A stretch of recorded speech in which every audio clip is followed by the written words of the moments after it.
नमस्कार। आप सभी का एक बार फिर से स्वागत है हमारे चैनल भक्ति ज्ञान में। आप सभी को तिल चौथ की ढेर सारी शुभकामनाएं। सभी भक्तों और मित्रों को मेरा सादर प्रणाम। कहानी शुरू करने से पहले आप सभी से एक छोटा सा निवेदन है। कृपया इस पावन वीडियो को लाइक करें और कमेंट करके बताएं कि आप किस शहर या देश से हमारी ये प्रस्तुति देख रहे हैं। अगर आप हमारे चैनल पर नए हैं तो चैनल को सब्सक्राइब करना ना भूलें। बेल आइकन घंटी जरूर दबाएं। मित्रों, आपका एक लाइक और सब्सक्राइब हमारे YouTube परिवार के लिए बहुत बड़ा आशीर्वाद है। आप सभी का दिल से धन्यवाद। तो आइए अब आज की पवित्र कथा की शुरुआत करते हैं। हम कामना करते हैं कि माता चौथ और भगवान गणेश की कृपा से आप सभी का सुहाग और सौभाग्य सदा बना रहे। आइए अब श्रद्धा के साथ तिल चौथ की इस पावन कथा को सुनते हैं। बहुत पुराने समय की बात है। एक नगर में दो बहुएं रहती थीं, एक जेठानी और दूसरी देवरानी। जेठानी बहुत धनवान थी। उसका घर सुख सुविधाओं से भरा हुआ था, जबकि देवरानी बेहद गरीब थी। देवरानी का पति जंगल से लकड़ी काटकर बाजार में बेचता था, लेकिन वो अक्सर बीमार रहता, जिससे आमदनी बहुत कम होती थी। देवरानी भगवान गणेश में गहरी आस्था रखती थी और पूरे मन से उनकी पूजा किया करती थी। गरीबी के कारण देवरानी दिन रात मेहनत करती थी। वो अपनी जेठानी के घर जाकर झाड़ू पोछा, बर्तन और खाना बनाने जैसे सभी काम करती थी। बदले में जेठानी उसे बचा हुआ भोजन, पुराने कपड़े या थोड़ा बहुत अनाज दे दिया करती थी। उसी से किसी तरह देवरानी का घर परिवार चलता था। वो अपने भाग्य को मानकर सब कुछ सह लेती थी और कभी शिकायत नहीं करती थी। माघ महीने में तिल चौथ का पावन व्रत आया। देवरानी ने ठान लिया कि चाहे जैसी भी स्थिति हो, वो पूरे श्रद्धा भाव से चौथ माता और भगवान गणेश का व्रत करेगी। उसने बड़ी मुश्किल से थोड़े से तिल और गुड़ जुटाए और उनसे तिलकुट बनाया। उसने स्नान कर पूजा की, तिल चौथ की कथा सुनी और तिलकुट को छीके में रख दिया। उसके मन में ये संकल्प था कि चंद्रमा के दर्शन करके पहले भगवान को अर्घ्य देगी, फिर ही भोजन करेगी। पूजा के बाद देवरानी रोज की तरह जेठानी के घर काम करने चली गई। वहां जाकर उसने पूरा खाना बनाया।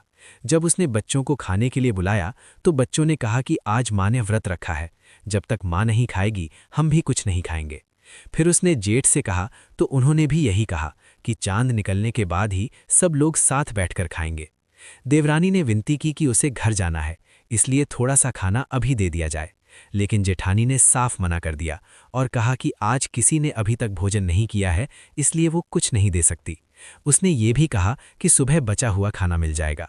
ये सुनकर देवरानी बहुत दुखी हो गई और भारी मन से अपने घर लौट आई।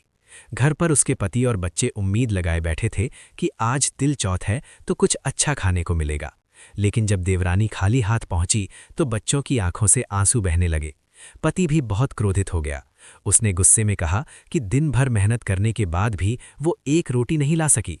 क्रोध में आकर देवरानी को धोने के मूसल से मारा, फिर पास पड़े पाटे से भी वार कर दिया। बेचारी देवरानी दर्द से कराहती हुई भगवान गणेश को याद करती रही। वो रोते रोते थोड़ा पानी पीकर सो गई। उसी रात गणेश जी उसके सपने में प्रकट हुए और बोले, धोबनी से मारी, पाटे से पीटी, तू सो रही है या जाग रही है? देवरानी ने उत्तर दिया, हे प्रभु, न पूरी सोई हूं न पूरी जागी हूं। गणेश जी ने कहा, मुझे बहुत भूख लगी है, कुछ खाने को दे। देवरानी ने विनम्रता से कहा, हे गणपति, मेरे घर में अन्न का एक दाना भी नहीं है। जेठानी जो बचा खुचा देती थी वो भी आज नहीं मिला, बस पूजा का तिलकुट छीके में रखा है, वही ग्रहण कर लीजिए। गणेश जी ने प्रेम से वही तिलकुट चाह लिया। फिर गणेश जी बोले, अब मैं निपटूं कहाँ? देवरानी ने सरलता से कहा, ये घर आपका ही है, जहां इच्छा हो वहीं निपट जाइए। फिर गणेश जी ने पूछा, अब पूछूं कहाँ? ये सुनकर देवरानी को थोड़ा क्रोध आ गया और बोली, हे प्रभु, मेरे सिर पर ही पहुँच दीजिए। सुबह जब देवरानी की नींद खुली तो वो ये देखकर चकित रह गई कि उसका पूरा घर हीरे मोती और रत्नों से चमक रहा था। जहां गणेश जी ने उसके सिर पर हाथ फेरा था, वहां चमकदार बिंदी और टीका दमक रहा था। उसके जीवन में पहली बार इतना वैभव आया था। उस दिन देवरानी जेठानी के घर काम करने नहीं गई। काफी देर तक इंतजार करने के बाद जेठानी ने बच्चों को उसे बुलाने भेजा। बच्चों ने जाकर देखा कि देवरानी का घर तो अपार धन से भरा है। उन्होंने लौटकर माँ को सब बताया। ये सुनते ही जेठानी स्वयं दौड़ती हुई देवरानी के पास पहुंची और उससे सब कुछ पूछने लगी। देवरानी ने सच्चाई के साथ पूरी घटना उसे बता दी। ये सुनकर जेठानी के मन में लालच आ गया। घर आकर उसने अपने पति से कहा कि वो भी उसे धोबने और पाटे से मारे। पति ने बहुत समझाया, लेकिन जेठानी नहीं मानी।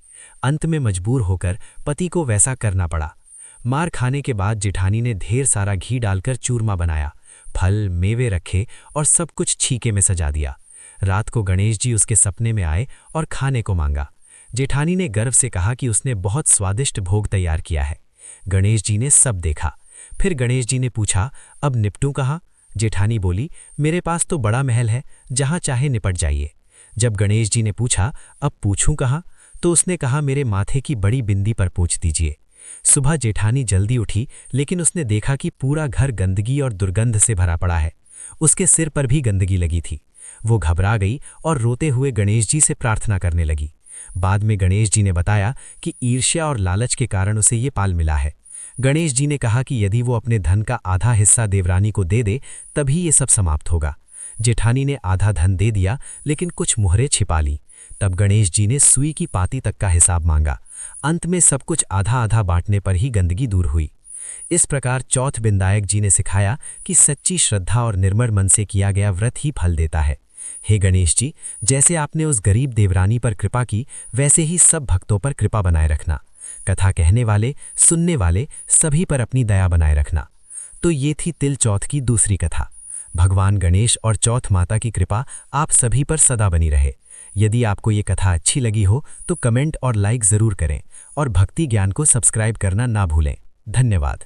कथा यहीं समाप्त नहीं हुई, क्योंकि देवरानी के जीवन में आई समृद्धि केवल धन तक सीमित नहीं थी। अब उसके घर में पहले जैसी चिंता, डर और अभाव नहीं रहा था, लेकिन देवरानी का स्वभाव वैसा ही सरल और विनम्र बना रहा। उसने अपने मन में कभी यह अहंकार नहीं आने दिया कि वो अब अमीर हो गई है। वो रोज सुबह उठकर भगवान गणेश और चौथ माता की पूजा करती और यही प्रार्थना करती कि ये धन उसके अंदर घमंड न पैदा करे। गांव और मोहल्ले के लोग उसके बदले हुए हालात देखकर आश्चर्य करते, लेकिन उससे भी अधिक वे उसके बदले न हुए स्वभाव को देखकर प्रभावित होते थे। देवरानी ने सबसे पहले अपने बीमार पति के इलाज पर ध्यान दिया। अच्छे वैद्य और चिकित्सक बुलवाए गए, उत्तम औषधियां दी गई और कुछ ही समय में उसका पति स्वस्थ होने लगा। जिस व्यक्ति के शरीर में हमेशा कमजोरी रहती थी, अब वही व्यक्ति फिर से मेहनत करने योग्य हो गया। उसने जंगल जाना छोड़ दिया और गांव में ही छोटा सा व्यापार शुरू किया। देवरानी ने अपने पति को कभी यह एहसास नहीं होने दिया कि वो अब उस पर निर्भर है। उसने हमेशा सम्मान और प्रेम से उसका साथ दिया, जिससे उनके दाम्पत्य जीवन में मधुरता आ गई। धीरे धीरे देवरानी का घर धर्म और सेवा का केंद्र बन गया। जो लोग भूखे होते वो उन्हें भोजन कराती, जो महिलाएं दुखी होती वो उन्हें धैर्य और भक्ति का मार्ग बताती। वो सबको यही समझाती कि भगवान केवल धन नहीं देखते, बल्कि मन की शुद्धता देखते हैं।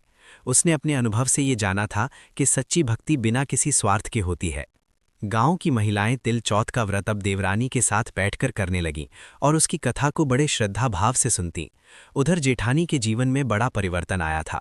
पहले जो स्त्री घमंड और ईर्ष्या से भरी रहती थी, अब उसके मन में डर और पश्चाताप घर कर गया था। उसने देख लिया था कि भगवान के यहाँ दिखावा नहीं चलता। वो अक्सर रातों में उठकर चौथ माता और गणेश जी से क्षमा मांगती।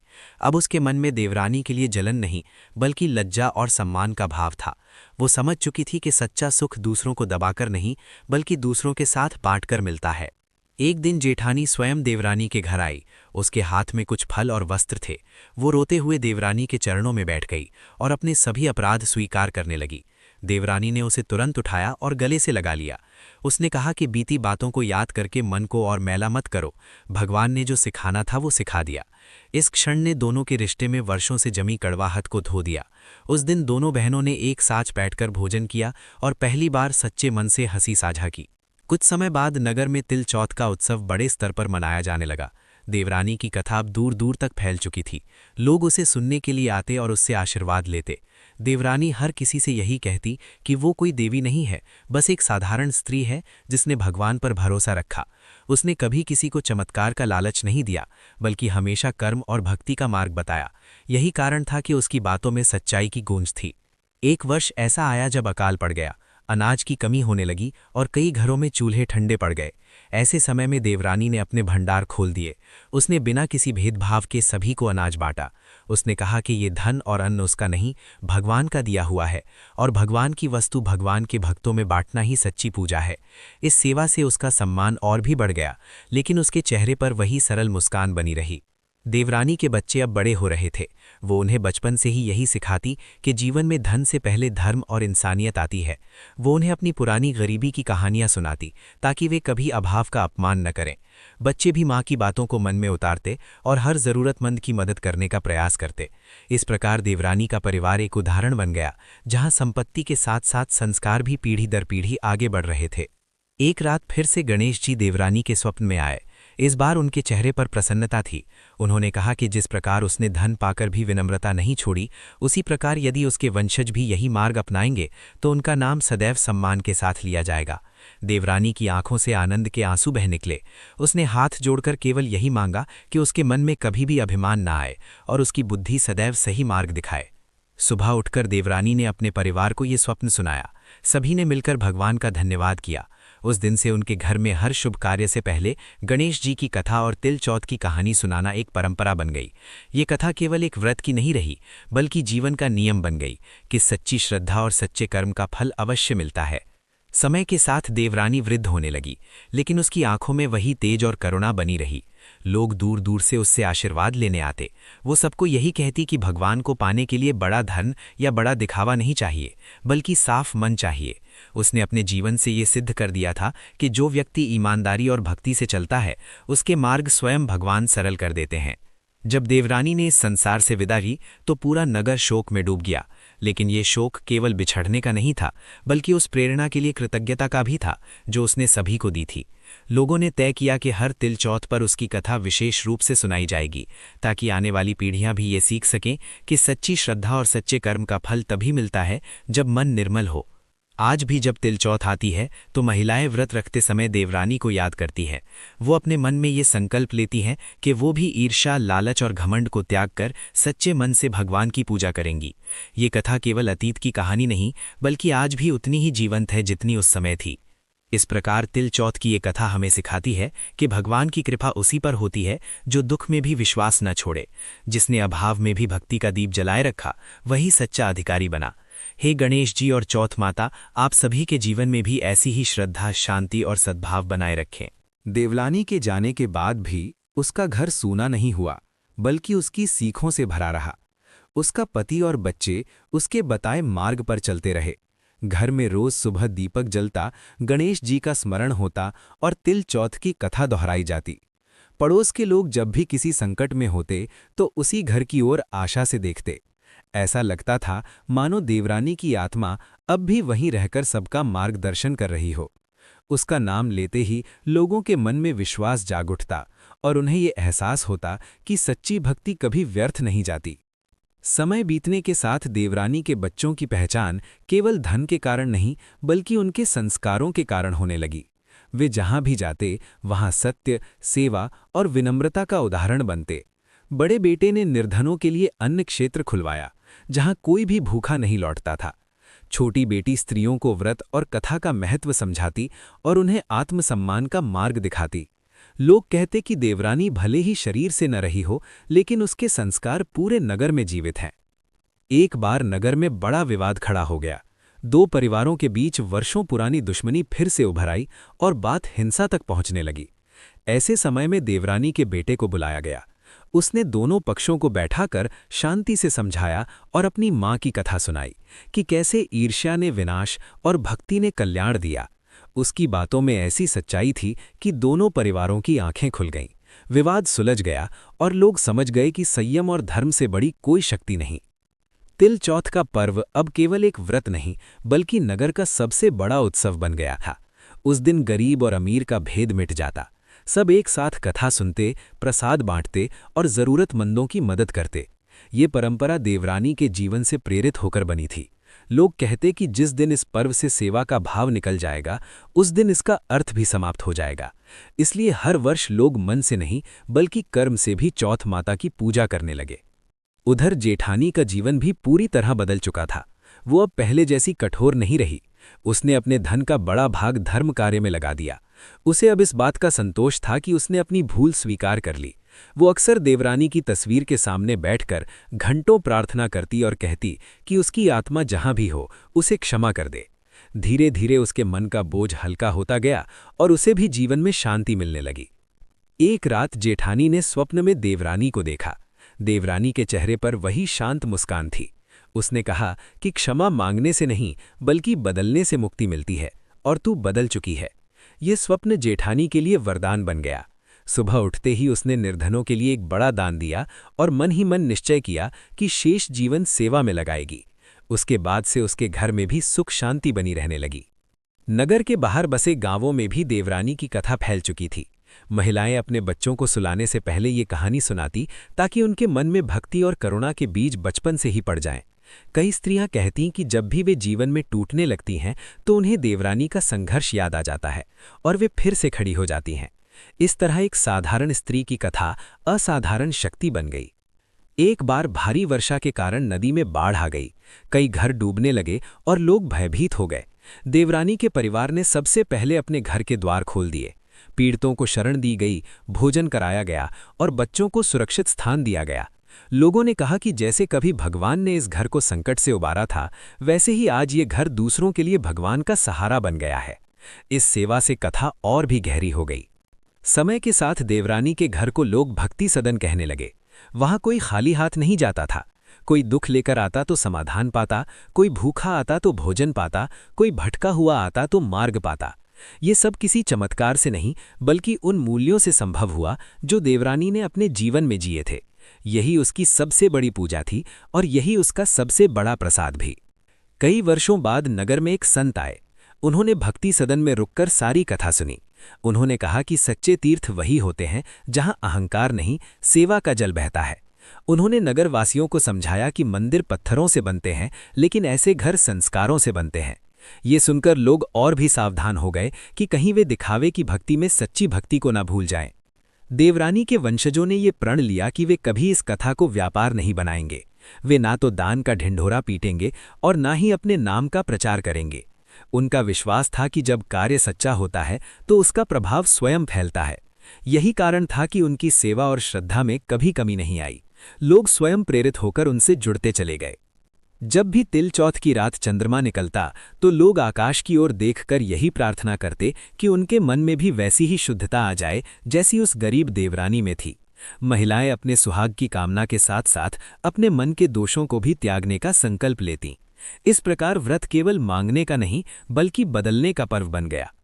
धीरे धीरे ये कथा पीढ़ी दर पीढ़ी चलती रही। शब्द बदलते गए, समय बदलता गया, लेकिन संदेश वही रहा। ईर्ष्या विनाश का मार्ग है और भक्ति कल्याण का।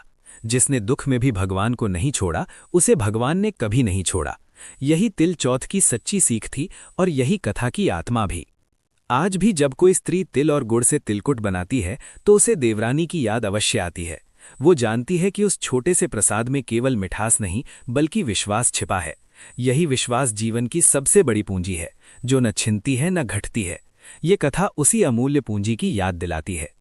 इस तरह तिल चौथ की ये कथा अनंत हो गई, क्योंकि जब तक भक्ति, सेवा और करुणा इस संसार में रहेंगी, तब तक देवरानी की कहानी भी जीवित रहेगी। हे गणेश जी और चौथ माता, आप सभी को ऐसा ही शुद्ध मन, अडिग विश्वास और दूसरों के काम आने का सौभाग्य दें। यही इस कथा का अंतिम और शाश्वत संदेश है।